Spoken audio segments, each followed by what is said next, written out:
और अब आगे बढ़ते हैं, एमपी एक्सप्रेस की शुरुआत करते हैं। मध्य प्रदेश में निकाय चुनाव के पहले सरकार आम लोगों को बड़ा तोहफा दे सकती है। सरकार अवैध कॉलोनीज में रहने वालों के संबंध में कोई अहम फैसला ले सकती है। सरकार प्रदेश की 6,876 अवैध कॉलोनीज को नियमित कर सकती है। खबरों के अनुसार शिवराज सरकार इस फैसले को अध्यादेश के जरिए जल्द से जल्द लागू करने की तैयारियों में है और इस प्रस्ताव को आज होने वाली कैबिनेट की बैठक में मंजूरी दी जा सकती है। आपको बता दें कि अवैध कॉलोनीज के वैध हो जाने पर यहां के लोगों को कई तरह की सुविधाएं मिलेंगी। यहां पर रहने वालों को आसान तरीके से लोन हासिल हो पाएगा। नगरीय निकाय के जरिए बिजली, पानी और सड़क की सुविधाएं भी उन तमाम लोगों को मिल सकेगी जो कि अवैध कॉलोनीज में रहते हैं। इसके अलावा क्या कुछ एजेंडा है वो भी हम आपको आपके टीवी स्क्रीन पर लगातार बता रहे हैं।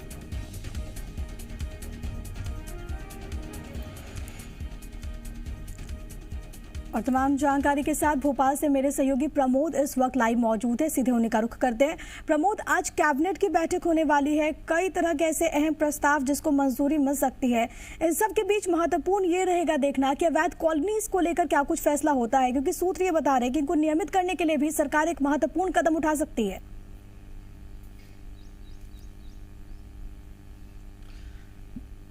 देखिए, आज की जो कैबिनेट बैठक है वो बेहद महत्वपूर्ण है और सबसे बेहद अहम ये है कि जो केंद्र के कई प्रोजेक्ट चल रहे हैं, अटल प्रोग्रेस वे हो या फिर जो हम कहें नर्मदा एक्सप्रेस वे हो, ये महत्वपूर्ण प्रोजेक्ट है, रेल लाइन के प्रोजेक्ट है और इनमें सबसे बड़ी अड़चन आती है ज़मीन अधिग्रहण की।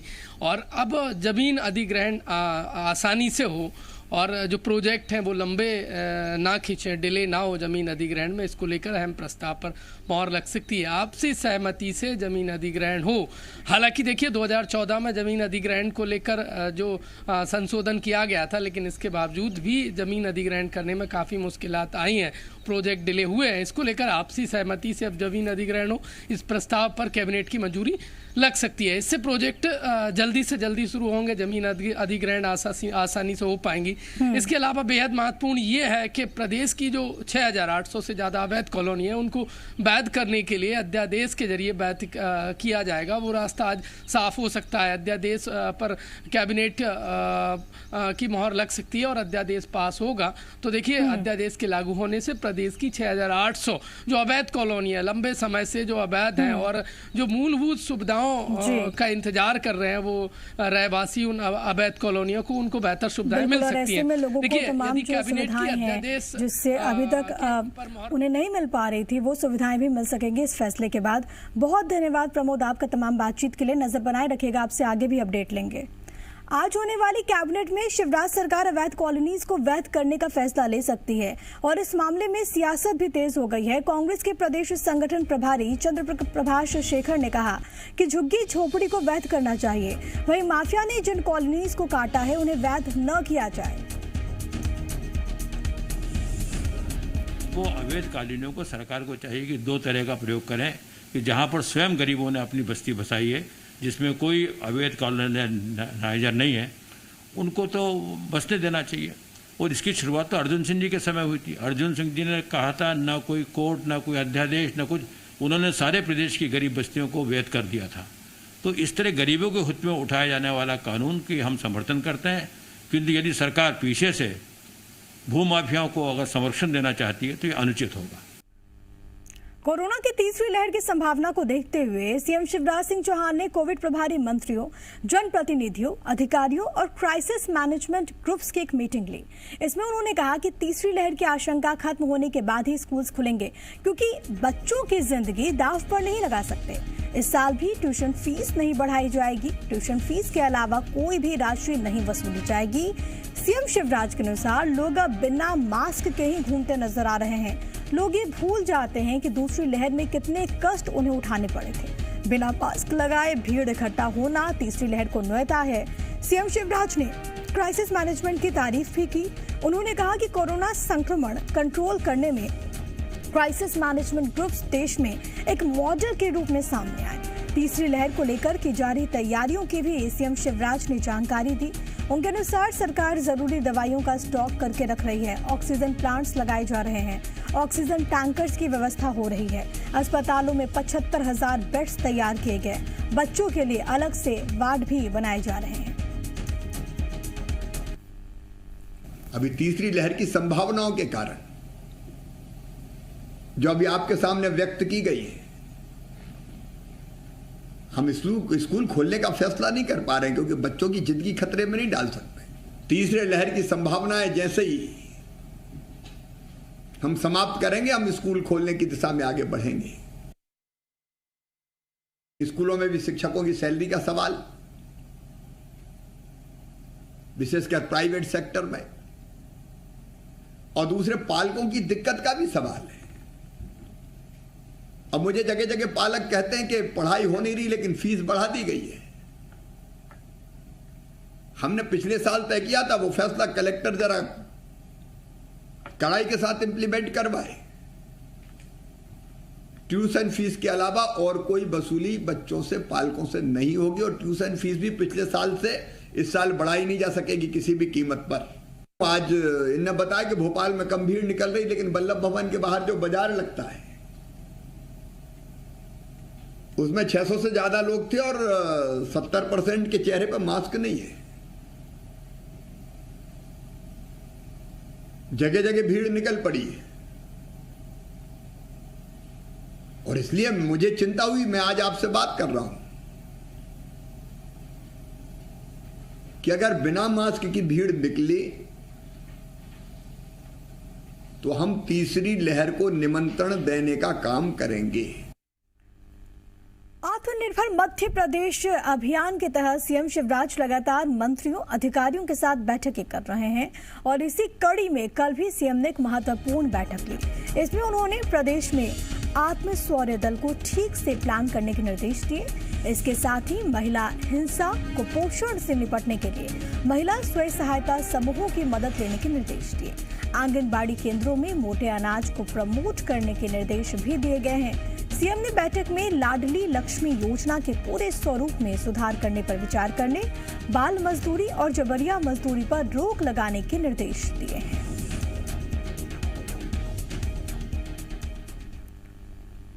और अब खबर उज्जैन से, जहां पर एक बहादुर बिटिया ने शातिर लुटेरों की कोशिश को नाकाम कर दिया। घटना शहर के माधवनगर थाना इलाके की है। यहां पर एक लुटेरे ने चाकू की नोक पर दिन दहाड़े लूट की कोशिश की। दरअसल ईशा नाम की लड़की एटीएम से 10,000 रुपए निकाल कर ला रही थी।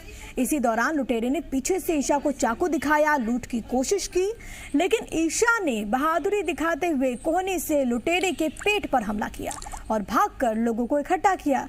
इसके बाद लोगों ने लुटेरों को पकड़कर पुलिस के हवाले कर दिया।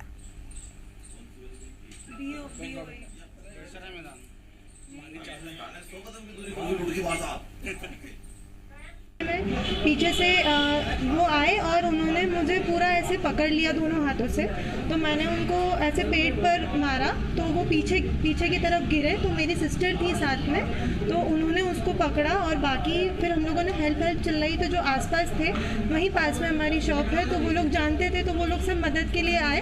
उन्होंने उसको पकड़ा, देन पुलिस में रिपोर्ट हुई और फिर जो भी है अब आगे पुलिस करेंगी। पीड़िता के द्वारा अपनी सूझबूझ का परिचय देते हुए और दबंगई का परिचय देते हुए उसको अभिरक्षा में लिया गया है। थाने पर पुलिस के द्वारा उसको लाया गया और उसके बाद एफआईआर दर्ज की जा करके आगे वैधानिक कार्रवाई की जाएगी। प्रथम दृष्टया आरोपी से पूछताछ में उसको क्या करता है? उसने कबूल किया है, स्वीकार किया है उसने। वो वाल्मीकि कॉलोनी का रहने वाला है। लगभग 10,000 रुपये उन्होंने एटीएम से निकाले थे, उसको छीनने का प्रयास किया है। वहीं इंदौर के मांगलिया में 3 आरोपियों के पास से 5 किलो सोना जब्त किया गया। जब्त किए गए सोने की कीमत 2 करोड़ 44 लाख बताई जा रही है। ये कार्रवाई इंदौर और भोपाल की डीआरआई टीम ने संयुक्त रूप से की। डीआरआई की सूचना मिली थी कि 3 आरोपी मुंबई से सोना लेकर भोपाल जा रहे हैं। इसके बाद मुंबई से ही आरोपियों का पीछा डीआरआई की टीम कर रही थी। इंदौर में 3 आरोपियों को गिरफ्तार किया गया। फिलहाल आरोपियों से पूछताछ जारी है। इसमें कई अहम खुलासे होने की भी संभावना है।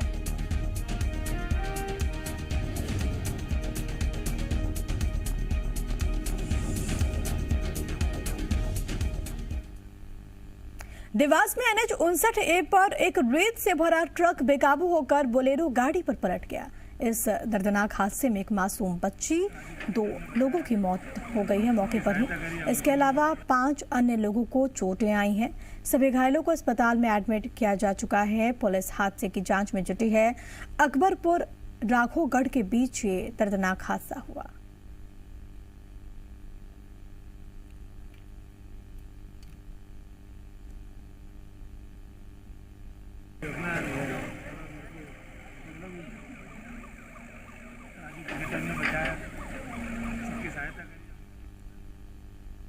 धार की बात कर लेते हैं, जहां के टांडा में युवतियों की बेरहमी से पिटाई के मामले में जीएमपीसीजी की खबर का असर हुआ है। पुलिस ने सभी 7 आरोपियों पर धाराएं बढ़ाते हुए उन्हें गिरफ्तार करके जेल भेज दिया। धार एसपी आदित्य प्रताप सिंह ने इस बात की पुष्टि की। दरअसल धार के टांडा में 2 युवतियों से बेरहमी से मारपीट का वीडियो काफी वायरल हुआ। इसके बाद आरोपियों की गिरफ्तारी तो हुई थी, लेकिन जमानती धाराओं के आधार पर वीडियो के वायरल होने और इस पर सीएम ने भी ट्वीट कर संज्ञान लिया था। इसके बाद आरोपियों को दोबारा धारा 307 के तहत गिरफ्तार करते हुए जेल भेज दिया गया। धारा 307 हत्या की कोशिश होने पर लगाई जाती है और इस खबर को हमने भी प्रमुखता से दिखाया था।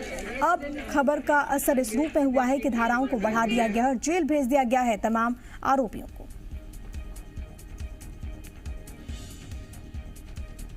ये वो तस्वीरें हैं जो कि काफी वायरल हुई थी और ये वीडियो आप इसमें देख सकते हैं किस तरीके से वहां पर हैवानों की तरह उनको पीटा गया। तमाम तरह के सवाल बेटियों की सुरक्षा को लेकर भी उठने लाजमी हो गए थे।